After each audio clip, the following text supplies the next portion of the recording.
Hello दोस्तों, welcome to back my YouTube channel BT four classes. आप सभी को मेरे YouTube channel BT four classes में एक बार फिर से स्वागत एवं अभिनंदन है। जैसे कि आप सभी को पता होगा कि आप सभी का जो बीए फर्स्ट सेमेस्टर वालों का एग्जाम जो है काफ़ी नज़दीक पहुंच गया है और अभी तक अपने सिलेबस वगैरह कवर नहीं कर पाए हैं, तो उसकी ज़रूरत नहीं है। अभी हम इस वीडियो में बताएंगे आपको मोस्ट एकदम वीवीआई क्वेश्चन, जो कि यहाँ पर जितने भी क्वेश्चन आपको बताएंगे वो सारे के सारे एकदम वीवीआई क्वेश्चन है। आप लोग इसको एकदम पूरा रट्टा मार के जाइएगा, समझ कर जाइएगा, एकदम कुछ करना नहीं है। बस हिस्ट्री का जितने भी बीए फर्स्ट सेमेस्टर के जितने भी लोग हैं, बस इस वीडियो को देखिए और जितने भी क्वेश्चन उसको सोल्व कर लीजिए पूरा, है कि इससे बाहर कुछ भी नहीं आएगा आपका। जितने भी सवाल हम बताएंगे उसको बस आप अच्छी तरह से नोट कर लीजिएगा, ठीक है। इससे पहले कि आप मेरे YouTube channel BT four classroom में पहली बार आए हैं तो प्लीज़ चैनल को सब्सक्राइब कर लें और वीडियो पसंद आए तो वीडियो को शेयर कीजिए अधिक से अधिक लोगों के पास। ये फर्स्ट सेमेस्टर वालों की जिसका मेजर या माइनर जो भी हिस्ट्री रखा है उस सब के लिए यहाँ पर अवेलेबल है। तो आइए हम बिना समय व्यर्थ किए करते हैं वीडियो को स्टार्ट।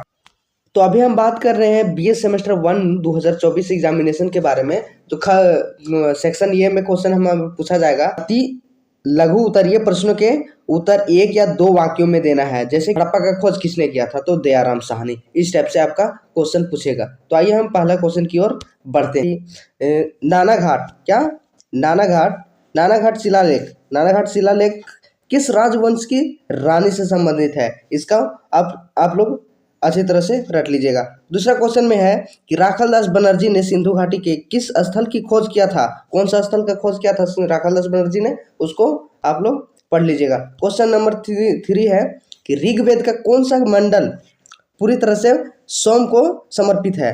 कौन सा मंडल है ऋग्वेद का जो पूरी तरह कौन सी है, सोम को समर्पित करता है, तो कौन सा है आप लोग अच्छी तरह से देख लीजिएगा। क्वेश्चन नंबर 4 है कि भगवान बुद्ध ने अंतिम सांस कहाँ ली थी। जो भगवान बुद्ध है मरने से पहले अंतिम सांस कहाँ पर लिया था, वो सब आप अच्छी तरह से पढ़ लीजिए। क्वेश्चन नंबर 5 है इंडिका किस भाषा में लिखी गई थी। क्वेश्चन नंबर 6 है चरम किस राजा के दरबार के सदस्य थे। जो चरम था वो कौन सा राजा का दरबार का सदस्य था, वो आप लोग बताइएगा। क्वेश्चन नंबर 7 है कि पुलकेशिन द्वितीय ने हर्षवर्धन को किस नदी के तट पर पराजित किया था। हर्षवर्धन को किस नदी के तट पर इसको हराया था। क्वेश्चन नंबर 8 है कि किस गुप्त शासक के समय फान भारत आया था। जो फान भारत आया था वो किस गुप्त शासक के काल में आया था, वो आप नोट कर लीजिएगा। क्वेश्चन नंबर 9 है कि सरमपुरिय वंश के संस्थापक कौन था, इसका नाम लिखना है। जो भी था इसका संस्थापक, इसका नाम को आपको लिखना है। छिंदक नागवंश के शासक धारावर्ष की राजधानी क्या थी, आपको बताना है।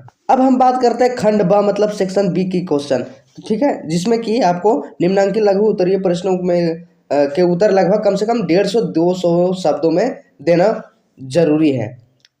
पहला क्वेश्चन इसमें हम देखते हैं कि भारत की भौगोलिक संरचना किस इतिहास पर प्रभावों का वर्णन कीजिए। मतलब जो भारत का भौगोलिक संरचना है उसका जो इतिहास का प्रभाव है वो उसका वर्णन करना है। जो भी इतिहास का प्रभाव पड़ता है उसमें उसको वर्णन करना। अथवा में दिया हुआ है कि प्राचीन भारतीय इतिहास के साहित्य स्रोतों का संक्षिप्त विवरण दीजिए। जो भारत का इतिहास है, भारतीय इतिहास का जो साहित्य स्रोत है उसका संक्षिप्त विवरण यहाँ पर देना है। क्वेश्चन नंबर 2 है, सेक्शन बी का क्वेश्चन नंबर 2 है कि छठवीं शताब्दी ईसा पूर्व में भारत की गणतंत्रीय शासन व्यवस्था का वर्णन करना है।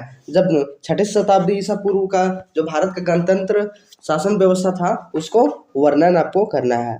इसमें अथवा में दिया हुआ है कि सिकंदर के आक्रमण के प्रमुख कारणों का वर्णन कीजिए। जो सिकंदर है उसका जो आक्रमण किया था वो सिकंदर, तो उसका जो प्रमुख कारण था तो उसका वर्णन करना है। कौन सा प्रमुख कारण था कि वो आक्रमण कर दिया था।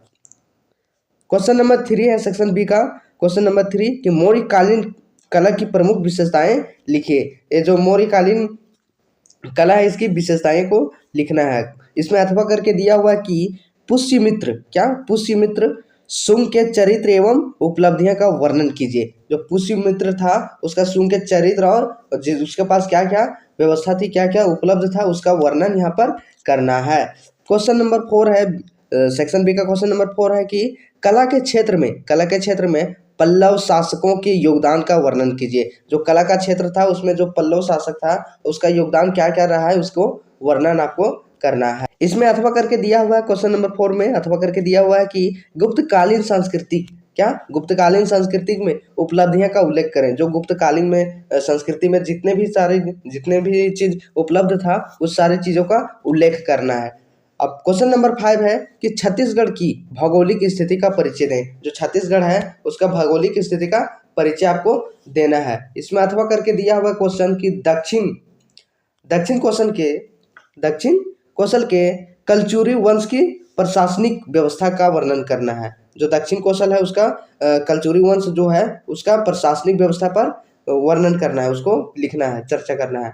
अब आते हैं सेक्शन सी में, खंड सा मतलब सी, सेक्शन सी में क्वेश्चन। इसमें आपको कम से कम 3 से 350 शब्दों में आंसर लिखना पड़ेगा, ठीक है, जो कि आपका 5 मार्क्स का होगा। इसमें क्वेश्चन टोटल 8 क्वेश्चन पूछे जाएंगे। अब पहला क्वेश्चन इसमें चल के आता है कि प्राचीन भारतीय इतिहास लेखन में जो पुरातात्विक स्रोत है उसका महत्व पर प्रकाश डालना, उसके महत्व के बारे में लिखना है। सेक्शन सी का क्वेश्चन नंबर 2 है कि ऋग्वेद सामाजिक आर्थिक जीवन का वर्णन करना है। जो ऋग्वेद का सामाजिक और आर्थिक जीवन है उसके बारे में लिखना है A to Z, ठीक है। इसमें अथवा करके दिया हुआ है कि बौद्ध धर्म का भारतीय सांस्कृतिक योगदान का मूल्यांकन कीजिए। जो योगदान बौद्ध धर्म था उसका भारतीय संस्कृति का योगदान पर प्रकाश डालना है। क्वेश्चन नंबर 3 है, सेक्शन सी का क्वेश्चन नंबर 3 है कि चंद्रगुप्त मौर्य के चरित्र एवं उपलब्धियों का मूल्यांकन करें। जो चंद्रगुप्त मौर्य है उसका चरित्र कैसा था उसके बारे में लिखना है और जो उपलब्धि था उसके बारे में लिखना है।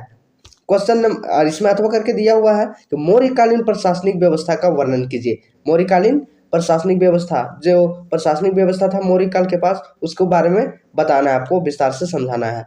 क्वेश्चन नंबर 4 है कि राजपूतों के उत्पत्ति के विभिन्न मतों की समीक्षा कीजिए। जो राजपूत था उसके बारे में आप विभिन्न समीक्षा करना है आपको उत्पत्ति के बारे में। इसमें अथवा करके दिया हुआ है कि हर्षवर्धन के जीवन में उपलब्धियां का वर्णन करें। जो हर्षवर्धन था उसका जीवन के जितने भी सारी चीज उपलब्ध थी उसको आपको इसमें लिखना है। क्वेश्चन नंबर 5 है कि छत्तीसगढ़ के नामकरण संबंधी विभिन्न मतों की समीक्षा कीजिए। जो छत्तीसगढ़ का नामकरण संबंधी था उसका विभिन्न मत था, तो उसका वो मतों का समीक्षा करना है, आपको लिखना है। इसमें अथवा करके दिया हुआ है कि नल वंश की उपलब्धि का उल्लेख करना है। जो नल वंश था उसका उपलब्धि का यहाँ पर उल्लेख करना है, उसके बारे में लिखना है। ये क्वेश्चन बताइए सिर्फ आपको पेपर 1 हिस्ट्री BA सेमेस्टर 1 का हिस्ट्री पेपर 1 बताएं। अब अगली वीडियो में हम आपको बताएंगे हिस्ट्री मतलब BA सेमेस्टर 1 का हिस्ट्री का पेपर 2 क्वेश्चन। अगर अभी तक आप लोग मेरे चैनल को सब्सक्राइब नहीं किए हैं तो प्लीज सब्सक्राइब कर लीजिए और बेल आइकन को ऑन कर लीजिए। आज के लिए इतना ही, मिलते हैं एक नई वीडियो में।